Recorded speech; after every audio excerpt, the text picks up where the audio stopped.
ہر حشر تک ڈالیں گے ہم پیدائش مولا کی دھوم، حشر تک ڈالیں گے ہم پیدائش مولا کی دھوم، مثل فارس نجد کے قلعے گراتے جائیں گے اور خاک ہو جائے عدو۔ علی رسولہ الکریم، اما بعد فاعوذ باللہ من الشیطان الرجیم، بسم اللہ الرحمن الرحیم، ان اللہ وملائکتہ یصلون علی النبی یا ایہا الذین آمنوا صلوا علیہ وسلموا تسلیما۔ الصلاۃ والسلام علیک یا سیدی یا رسول اللہ وعلی آلک واصحابک یا سیدی یا حبیب اللہ۔ برادران اسلام، شہدائان دین متین، شمع اور رسالت کے پروانوں، یاران طریقت، السلام علیکم ورحمۃ اللہ وبرکاتہ۔ الحمدللہ، اللہ تعالیٰ کا لاکھ لاکھ شکر، نبی رحمت نور مجسم کی بے پناہ رحمتوں اور لطف و کرم کی نگاہ کا بے پناہ کرم، اور حضور کے دامن کے ساتھ وابستہ اولیاء کاملین کی بے پناہ کرم نوازیوں کا صدقہ آج الحمدللہ 28واں رمضان المبارک کے افطار سے پہلے یاران طریقت کے سامنے حاضر ہوں۔ میرے دوستو، پہلی رمضان سے لے کر 28 تک افطار سے پہلے لگاتار اپنی معروضات پیش کرنے کے لیے آپ کے سامنے حاضر ہوتا رہا۔ یہ لمحے میرے لیے انتہائی انعام والے ہیں کہ پورا رمضان اب 1 یا 2 دن باقی، ہم نے افطار سے پہلے اللہ اور اللہ کے حبیب کے ذکر کے تذکرے کے لیے اس دین حق کی کمالیت کا اظہار کیا، نبی رحمت کی بے پناہ رحمتوں کا تذکرہ فرمایا گیا، کہ اس پاک نبی کی بارگاہ میں اپنی عقیدتوں کا اظہار کیا گیا۔ تو میرا تو ایمان ہے کہ اس رمضان المبارک کی ان بابرکت گھڑیوں کے صدقے مولا کریم ہم سب پہ کرم فرمائے گا۔ چند لمحوں کے لیے جتنے بھی ساتھی بیٹھ کے جس نے سنا ہوگا، یہ کرم کے لمحات ہیں، یہ ابر رحمت کے لمحات ہیں، اور یہ آخری عشرہ جو جہنم کی آزادی کا انعام دیتا ہے، یہ بھی کرم ہے تو کملی والے کی نسبتوں کے صدقے سے ہے۔ اگر رحمت کا دروازہ کھلا ہے تو یہ بھی حضور کے کرم کے صدقے سے ہے۔ اگر مغفرتوں کا فیضان جاری ہوا ہے رب کائنات کی طرف سے، تو یہ بھی میرے نبی رحمت کی نسبت کی صدقے سے ہوا ہے۔ تو پھر جس کے کرم سے جو قرآن ہم پڑھتے ہیں، یہ میرے مصطفیٰ نے کہہ دیا یہ قرآن ہے، تو ہم نے کہا یہ قرآن ہے۔ میرے مصطفیٰ نے فرما دیا کہ یہ دین جو اسلام ہے، تو ہم نے بھی اور جتنے بھی آپ کے غلام، آپ کے ماننے والے، سب نے کہا کہ اسلام ہے۔ اور یہی ایمان کا تقاضا ہے، یہی ایمان کی لذتوں کی آشنائی کا اعلیٰ پیمانہ ہے میرے دوستو، کیونکہ حضور کی ذات سے وفا جس نے کر لی، اس نے قرآن کے فیض کو حاصل کر لیا، اس نے دین کی حقانیت کو حاصل کر لیا، اس نے سنتوں کی بے پناہ فیضان کو حاصل کر لیا، اس نے عشق کے فیضان کو اپنے سینے میں بسا لیا، اس نے اللہ کی الوہیت کی ولولوں کے فیض کو اپنے سینے میں بسا لیا، اس کی ستاری اور غفاری کا حق ادا کر لیا، جو دامن مصطفیٰ سے وابستہ ہو گیا۔ یہی تو وہ فیضان ہے، ذکر و فکر و علم و عرفانم تو ہی، ذکر و فکر و علم و عرفانم تو ہی، کشتی و دریا و طوفانم تو ہی۔ یہ ہے جو کچھ بھی ہمیں انعام ہے نگاہ عشق و مستی میں، وہی اول، وہی آخر، وہی قرآن، وہی فرقان، وہی یاسین، وہی طٰہٰ۔ یہ فیضان اس وقت حاصل ہوتا ہے جب اپنے نبی رحمت کے دامن کے ساتھ ہماری وابستگی کامل ہو جائے، اور یہی اللہ کی رضا ہے میرے دوستو۔ اور اسی کے حوالے سے میں 4 یا 5 اس مختصر وقت میں وہ ریفرنس رکھنا چاہتا ہوں، جو بزرگ نیک اور اللہ کے مختلف وقتوں میں میرے رب کے انبیاء اس دنیا میں مبعوث ہوئے، جو رسول آئے، جو نبی آئے، ان کے ساتھ بھی جو وابستہ ہو گیا، انہوں نے جو ادا کو اپنی زندگی میں اپنا لیا، چاہے وہ شکرانے کے رکعتیں ہوں، نمازیں پڑھی ہوں، اللہ تعالیٰ نے اسے بھی من شاعر اللہ کر دیا۔ اگر کوئی ولیہ جو ہے اللہ کی یاد میں اور اس صفا مروہ میں چکر لگاتی ہے، اسے بھی من شاعر اللہ کر دیا۔ یہ حقیقتیں ہیں، اور انہی حقیقتوں کو میں آپ کے سامنے ہر وہ چیز جس کی نسبت جو ہے نبی رحمت کی مقدس ذات کے ساتھ ہو، خدا کو سب سے زیادہ عزیز تر ہے۔ وہ جو ہے اللہ کی بارگاہ میں اس چیز کا بھی یہ مقام ہے، تو پھر سوچو اس نور والے وجود کا کیا مقام ہوگا، اس نبی رحمت کی شانوں کا کیا مقام ہوگا، اس نبی رحمت کے بیٹھنے کا کیا مقام ہوگا، اس نبی رحمت کے مکہ کی گلیوں میں چلنے کا کیا مقام ہوگا۔ یہ وہ شانیں ہیں جو حضور کی نسبت سے ان چیزوں کو بھی، نسبتوں کو کی نسبت سے ان چیزوں کو بھی یہ فوقیت اور یہ مقام حاصل ہو گیا، چاہے وہ نسبت روحانی ہو، جسمانی ہو، زمانی ہو یا مکانی ہو، وہ ساری اللہ کی بارگاہ میں شان مقبولیت رکھتی ہے اور ان کا بڑا مقام ہو جاتا ہے۔ یہی وہ تعظیم اور عبادت الہی، پھر وہ عبادت الہی قرار دی جاتی ہیں۔ اسے قرآن عظیم میں سورہ الحج میں یہ بیان کیا گیا ہے، اور حقیقت یہ ہے، یہ ترجمہ آپ کے سامنے رکھ رہا ہوں، جو شاعر اللہ خدا کی نشانیوں کی تعظیم کرتے ہیں۔ یہ قرآن میں میرا رب himself explaining regarding to the respect of the belongings of the beloved prophets of different times which best taught Allah subhanahu wa ta'ala for the betterment of the humanity۔ تو دلوں کو فرمایا کہ اللہ کی نشانیوں کی تعظیم کرتے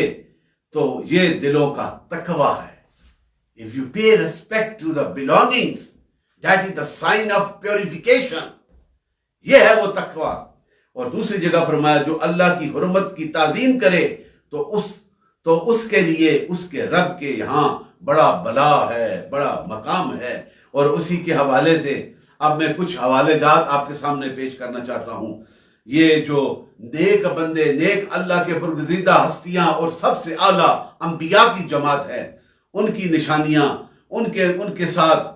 تعلق رکھنے والی وہ چیزیں وہ بھی اعلیٰ ہو جاتی ہیں۔ اور اسی کے حوالے سے یہ بھی جتنے بھی مناسک اور جتنے بھی معاملات جو عقلی طور پہ ذہن میں نہیں آتے، یہ تو صرف دو پہاڑیوں کا بات ہے، یا یہ وہ جگہ ہے جہاں پہ وہ کھڑے ہوئے، لیکن رب نے اس جگہ کو بھی تعظیم قرار دے دیا، ان پہاڑیوں کے درمیان ولیہ کا دوڑنا بھی تعظیم قرار دے دیا۔ یہ نشانیاں اللہ نے بتا دی۔ اور اسی کے حوالے سے میں آپ کو پہلا ریفرنس آپ کی نظر کرنا چاہتا ہوں، فریضہ حج اور زیارت کعبہ، حضرت ابراہیم اور حضرت اسماعیل کی یادگار نسبتیں ہیں۔ یہ جو فریضہ حج ہم کرنے جاتے ہیں، اور اس سے پہلے حضور سے پہلے بھی مختلف دور میں مکہ میں لوگ آ کے وہ حج کرتے تھے، ان کی میں کئی خرافات بھی تھیں، لیکن وہ فریضہ جس کی نسبت حضرت ابراہیم علیہ السلام اور حضرت سیدنا اسماعیل علیہ السلام سے ہوگی، یہ ان کی یادگار ہے۔ دوسرا ریفرنس میدان عرفات میں 9 ذی الحجہ میں سارے کھڑے ہو کے، وہ بڑا دن ہے یوم العرفہ، یہ کتنی شان ہے تو وہ میدان، لیکن اسے بھی یہ کتنی عظمت اور شان کی، اس کی تعظیم کتنی کی جا رہی ہے۔ اس دن میں اجتماع جو ہوتا ہے، حج مکمل ہوتا ہے، وہاں پہ حضرت آدم علیہ السلام کی ملاقات کی یہ یادگار نسبت ہے کہ وہ جو ملاقات ہوئی اور معافی ہوئی، توبہ قبول کی گئی، اسے بھی من شاعر اللہ بنا دیا گیا۔ میرے دوستو یہ سوچو، اللہ کے نیک اور اعلیٰ برگزیدہ ہستیاں، ہائیلی پیوریفائڈ پرسنالٹیز، جو پروفٹ جنہیں ہم کہتے ہیں، ان کی اور the cavalry of the prophet, one of the greatest prophet سیدنا محمد صلی اللہ علیہ وسلم، ہمارے اور آپ کے آقا حضرت محمد مصطفیٰ صلی اللہ علیہ وسلم کو یہ شانیں عطا ہوئیں۔ اب تیسرا ریفرنس کہ مقام منا پر اور عید الاضحیٰ پہ ذبیح اسماعیل کی یادگار نسبت ہے۔ وہاں پہ جو اللہ تعالیٰ نے ایک لمبا واقعہ، دمبا جنت سے آیا، وہ اللہ نے اپنے بندے کی اس قربانی کو قبول کر لیا، انہوں نے کوئی تحمل نہ کیا، اپنا بیٹا اللہ کی بارگاہ میں قربانی کے لیے رضا ہے اللہ کی، اور اس کو میرے رب نے پسند کیا، اور قیامت تک حجاج جو حج کرتے رہیں گے، آتے رہیں گے عید الاضحیٰ میں قربانی کر کے، اس یاد کو مناتے رہیں گے. یہ یاد ہے. اور اسی طرح وہ جو 3 ستون بنائے گئے جہاں پہ رجم اور جمرات کیا جاتا ہے، رمی کی جاتی ہے، وہ شیطانوں کو پتھر مارے جاتے ہیں، وہ بھی سیدنا اسماعیل کی یاد کی نسبت سے کہ وہ شیطان ورگلا رہا تھا، لیکن یہ میرے رب کا بندہ اور نبی جس کا یہ مقام ہے، انہوں نے اس کی بات پہ نہ آئے بلکہ اپنی قربانی اللہ کی بارگاہ میں پیش کرنے کے لیے حاضر ہو گئے، اور اس کے لیے بھی وہ کنکریاں مارنا مناسک حج کا ایک حصہ بنا دیا. اب وہ یاد کس کی ہے؟ سیدنا اسماعیل کی، اور اسے آج قیامت تک حاجیوں کے لیے حج کا ایک حصہ بنا دیا. اب صفا اور مروہ میں وہ ولیہ حضرت ہاجرہ رضی اللہ تعالیٰ عنہ جو ہیں، وہ اس مقام پہ وہ دوڑتی ہیں سیدنا اسماعیل کے لیے، ان کی ایڑیوں سے پھر پانی نکلتا ہے، وہ آب زمزم اب قیامت تک ایک معجزہ ہے، وہ جاری ہے. کتنے 5000 سال گزر چکے، آج بھی وہ چشمہ جاری ہے. اس پہ رب کی رضا ہے، اور ان کا اس پہاڑیوں میں دوڑنا رب کو پسند آ گیا، اور اسے بھی حج کا ایک حصہ مناسک حج میں شامل ہے. من شاعر اللہ، ان الصفا والمروہ من شاعر اللہ. اللہ تعالیٰ نے بے شک صفا اور مروہ کو خدا کی نشانیوں میں ہے. یہ نسبت ہے اس جگہ پہ، ہے تو 2 پہاڑیاں، لیکن نسبت اس ولیہ کے پیر لگے جو اللہ کی رضا میں کامل ہو گئی. اللہ نے اس ادا کو پسند کر لیا میرے دوستو، اور اسے بھی من شاعر اللہ کر دیا، اللہ کی نشانیوں میں سے ایک نشانی کر دی. اب حرم کعبہ میں طواف کعبہ پہ بعد مقام ابراہیم پہ 2 رکعت نفل پڑھتے ہو، یہ بھی یادگار ہے سیدنا ابراہیم کی. اب اسے بھی جو ہے اس طواف کعبہ کا اس کا حصہ بنا دیا گیا. سیدنا ابراہیم جس مقام پر کھڑے ہو کر نماز پڑھی، آج بھی وہ حرم کعبہ میں موجود ہے. اس نسبت کے ساتھ اسے بھی وہ مقام حاصل، وہ تعظیم کا مقام بن گیا. Try to understand this blessing. Imagine کرے تو پھر آگے دیکھو نماز فجر جو ہم اور آپ پڑھتے ہیں اور ہمارے دین کا حصہ ہے. نماز فجر کی نسبت حضرت آدم کے ساتھ، آپ کی جب توبہ اللہ کی بارگاہ میں صبح کے وقت قبول ہوئی اور آپ نے شکرانہ کے 2 رکعتیں اللہ کی بارگاہ میں سجدہ ریزیاں کی، وہ امت محمد مصطفیٰ کی ماننے والے ان امتیوں کے لیے فجر کی نماز کا مقام عطا کر دیا. یہ کتنی بڑی شان ہے. نماز ظہر حضرت ابراہیم کی یاد کی نسبت سے آپ نے فدیہ اسحاق کے شکرانے میں بوقت ظہر 4 رکعت پڑھی، اسے امت محمد مصطفیٰ کے ماننے والوں کی امتیوں کے لیے اسے نماز ظہر کا وہ مقام عطا کر دیا گیا. یہ ان کی یاد کی نسبت سے. اسی طرح نماز عصر جو ہے حضرت عزیز علیہ السلام کی نسبت سے، جب آپ 100 سال کے بعد زندہ اٹھائے گئے تو عصر کا وقت تھا، اس وقت آپ نے شکرانہ کے 4 رکعتیں اللہ کی بارگاہ میں سجدہ ریزیاں کی. اس نسبت سے یہ نماز عصر جو ہے اس کو بھی ہمارے دین میں شامل کر لیا گیا. پھر نماز مغرب میں حضرت داؤد کی یادگار نسبت ہے. سیدنا حضرت داؤد نے جب شفا یابی کے بعد 4 رکعتیں پڑھی، 3 پڑھ کر چوتھی کی سکت نہ تھی، کمزوری تھی، اللہ تعالیٰ نے ان 3 کو امت محمد مصطفیٰ کے امتیوں کے لیے، حضور کے غلاموں کے لیے اس نسبت کو یاد کرنے کے لیے نماز مغرب کے 3 فرض ادا کر دیے گئے. نماز عشاء جو ہے حضور علیہ السلام نے خود ہی پڑھی، تو یہ آپ کی یادگار کی نسبت سے آج یہ فرض بن گئے، اور 4 فرض ہم عشاء کے پڑھتے ہیں، اور نسبت میرے کملی والے کے ساتھ لگ گئی. اب سوچو ان پاک ہستیوں کے ساتھ جس چیز کی، جس عمل کی، جس جگہ کی نسبت ہو جائے، اس کی بھی تعظیم میرا رب فرماتا ہے، اور من شاعر اللہ، اللہ کی نشانیوں میں اسے مقام ملتا ہے، تو پھر ان وجودوں کا کیا مقام ہوگا. اور اس آقا مدنی تاجدار جو نبیوں کا سردار ہے، جو سید المرسلین، آج رمضان المبارک کی یہ بہاریں ہمیں نصیب ہوئی، رمضان المبارک کا عشرہ رحمت نصیب ہوا، رمضان المبارک کا عشرہ مغفرت نصیب ہوا، رمضان المبارک کا آخری عشرہ جہنم کی آزادی کا انعام حاصل ہوا، یہ سجدوں کا ذوق حاصل ہوا، یہ دل کی دھڑکنوں میں ذکر مصطفیٰ اور ذکر خدا کا فیضان جو تلاطم اور جو معجزن ہوا ہے، یہ سارا کرم ہے تو حضور آقا مدنی تاجدار کے کرم کے صدقے سے۔ آج قرآن پڑھتے ہیں، قرآن کی آیات کو زبانی یاد کر کے اللہ کی بارگاہ میں ذکر و فکر کرتے ہیں، تو یہ نسبت ہے، یہ تعلق ہے تو مصطفیٰ کریم کے صدقے۔ میرا مصطفیٰ کریم کی کتنی شانیں ہیں کہ رب کائنات وہ شانیں جو گھوڑے جہاد کے لیے والضحیٰ واللیل اذا سجا، اس رات کا بھی، اور گھوڑے والعادیات ضبحا فالموریات قدحا فالمغیرات صبحا، یہ کتنی بڑی شان ان کی نسبت حضور کے ساتھ تھی۔ جو غلام، جو صحابی، جو مجاہد اس گھوڑے پہ بیٹھتا ہے، اس گھوڑے کے سینے سے جو آواز آتی ہے اس کی بھی قسم میرے رب کھاتا ہے، ان کے پاؤں سے جو پتھر سے لگ کر چنگاری پیدا ہوتی ہے اس کی بھی قسم میرا رب کھاتا ہے۔ یہ نسبت ہے میرے مصطفیٰ کریم کی، یہ نسبت ہے میرے آقا کی اس محبت کی، جنہوں نے اس دین کی خاطر راتوں کو جاگ کر اور دن کو مکہ کی گلیوں میں اذیتوں کو برداشت کر کے اس دین کو اپنے سینے سے لگا کر اسی مستی کے ساتھ اس دین حق کا پرچار کیا، اور جو ساتھ لگا وہ بھی اعلیٰ ہو گیا، جو بھی نسبتوں میں آ گیا وہ بھی اعلیٰ ہو گیا۔ تو میرے دوستو، پھر کیوں نہ ہم اس آقا مدنی تاجدار کی وفاؤں کا تذکرہ کریں، ان کے ساتھ وفا کا حق ادا کریں، ان کی نسبت سے یہ بہاریں ہیں۔ اور آج میں ایک درد کے ساتھ ایک میسج یہ بھی دینا چاہتا ہوں، اس کے ساتھ کل انشاءاللہ عید کے حوالے سے تذکرہ کریں گے، آخری روزہ ہوگا یا اس کے بعد 30واں روزہ۔ میں چند لمحوں کے لیے it's a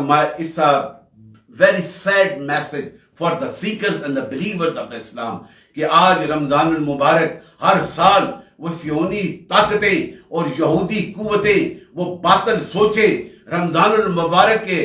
مہینے میں ان نہتے مسلمانوں پہ جو بیت المقدس میں جا کر قبلہ اول میں جا کر اپنے رب کی بارگاہ میں اس کی رضا کی خاطر سجدہ ریزیاں کرتے ہیں، انہیں برداشت نہیں ہوتا۔ کتنے نوجوان، کتنے ہماری بہنیں، مائیں اور کتنے بوڑھے بزرگ، وہ سارے کے سارے اور معصوم بچے بھی بیت المقدس میں جا کر اپنی پیشانیوں کو جھکا کر اللہ کی وحدانیت کا اقرار کر رہے ہوتے ہیں، انہیں برداشت نہیں ہوتا، اور ان نہتوں پہ انہوں نے وہ گولیاں چلائیں، ان پہ جو ہے میزائل جو کیا کہتے ہیں ہینڈ گرینیڈ پھینکے گئے، ان پہ جو آنسو گیس چلائی گئی، ان نہتوں کا کیا قصور تھا؟ اس لیے کہ وہ اللہ اور اللہ کے حبیب کے ساتھ وفاداریاں کر کے اس رمضان المبارک کی برکتوں کو حاصل کرتے ہوئے، سمیٹتے ہوئے اجتماعی طور پہ وہاں پہ جمع ہوتے ہیں، انہیں برداشت نہیں۔ میں پورے عالم اسلام جہاں تک ہماری یہ طاقت ہے، ہم اپنا میسج دے رہے ہیں، حکومت وقت کو بھی یہ پیغام دینا چاہتا ہوں، اور پوری دنیا کے اگر حکومت وقت کا کوئی ساتھی سنے، اپنے اس وزیر اعظم میں پاکستان تک یہ پہنچائے، اور وہ اگر دل میں درد رکھتے ہیں تو پھر عالم اسلام کی ساری جو head of the states of the Muslim countries, ان تک یہ پیغام وہ پہنچائیں۔ یہ ایمان کا تقاضا ہے، یہ اسلام کی وفا کا تقاضا ہے کہ ان صہیونیوں کے خلاف، ان یہودیوں کے خلاف، ان اسرائیلیوں کے خلاف جو اسلام کی ہر سوچ کے خلاف ہیں، یہ عزم سے خلاف ہیں، یہ قرآن میں کہہ دیا گیا ہے، یہ ہمارے دوست نہیں ہو سکتے، ان کے خلاف بھی نعرہ حق کو بلند کرنا چاہیے، تاکہ ہم یہ بتا سکیں ہم اپنی طاقت سے کر رہے ہیں، جتنی طاقت ہے ہم ان کے ساتھ ہیں، ان کے ساتھ ہماری ہمدردیاں ہیں، اس لیے کہ ان کی زبان سے بھی لا الہ الا اللہ محمد رسول اللہ کی صدا بلند ہوتی ہے، اور ہماری زبان سے بھی اگر کوئی مسلمان دنیا کے کسی کونے میں بھی کوئی مشکل گھڑی میں ہے تو پھر ایمان والے مومن کا یہ حق ہے کہ وہ اس کے لیے صدائے حق بلند کرے۔ اور ہم پرزور طور پر میں احتجاج کرتا ہوں اور حکومت پاکستان سے التجا کرتا ہوں کہ اس پاک مہینے میں اور آخری عشرے میں وہ اجتماعی طور پہ اللہ کی بارگاہ میں ذکر و فکر کر رہے ہیں، ان پہ یہ گولیاں چلانا یہ کوئی سازش نہیں تو اور کیا ہے، لیکن میرا ایمان یہ کہتا ہے جب تک کائنات یہ قائم ہے، میرے مصطفیٰ کا کوئی نہ کوئی دیوانہ آتا رہے گا, ہمارے ایمانوں کو پھر زندہ کرتا رہے گا. ان کی ساری سوچیں, ان کی مادیت کی ساری قوتیں, ان کی دنیا کی سارے معاملات جو ہیں وہ مٹ جائیں گے, اور میرے مصطفیٰ کے دین کا فیضان اسی طرح جاری و ساری رہے گا. یہی میرا میسج ہے, اور اللہ تعالی ہمیں یہ بات حق کرنے کی ہمیں بھی توفیق عطا فرمائے, اور اسی بات پہ قائم رہنے کی بھی توفیق عطا فرمائے, اس نبی رحمت کے ساتھ وفا کرنے کی بھی توفیق عطا فرمائے. میرے دوستو, اسی محبت کے ساتھ میں اس کو کنکلوڈ کرتا ہوں. Just I want to conclude my statement with regarding to the beautiful hadith of the Prophet Muhammad sallallahu alaihi wasallam, and that hadith from Bahqi and from Tabrani regarding to یہ جو میں نے پہلے جو بیان کیا نا کہ اس جگہ کے ساتھ بھی جو وفا کرتا ہے وہ بھی اعلیٰ جاتا ہے. ریاض الجنہ ایسے نہیں اعلیٰ ہوا, میرے مصطفیٰ کے قدم لگے ہیں. اپنے گھر سے مسجد نبی کے محراب اور ممبر تک جو قدم لگے, میرے رب نے اسے پسند کر لیا کہ یہ جنت کے ٹکڑوں میں سے ٹکڑا ہو گیا. میرے مصطفیٰ کے قدموں کا اتنا بڑا فیضان ہے. تو پھر اب اس regarding to that states and that highest degree of the respect, I just want to explain one hadith. This hadith, the Holy Prophet said, my shafa and my intersections is wajib, is compulsory for him who visit my tomb. جو حضور کی قبر انور کی زیارت کرتا ہے اس کے لیے شفا واجب ہے. And that is mentioned in the beautiful hadith, himself explaining by the Prophet of Islam. And second, and he said, he who reads 40 prayers consecutively in my masjid, understand, in the masjid al-Nabi, who reads or steadfast 40 prayers consecutively in my masjid, freedom is written for him from the fire of hell and from nifaq, from hypocrisy. So it's a great achievement and great reward for those who respect our Prophet Muhammad sallallahu alaihi wasallam. May Allah forgive our sin and give us more opportunity and more power, more strength to understand Islam and to understand the love of Prophet Muhammad sallallahu alaihi wasallam. Assalamu alaikum. ان کی بات پھیلانا صدقہ جاریہ ہے. ثواب کی نیت سے ویڈیو کو شیئر ضرور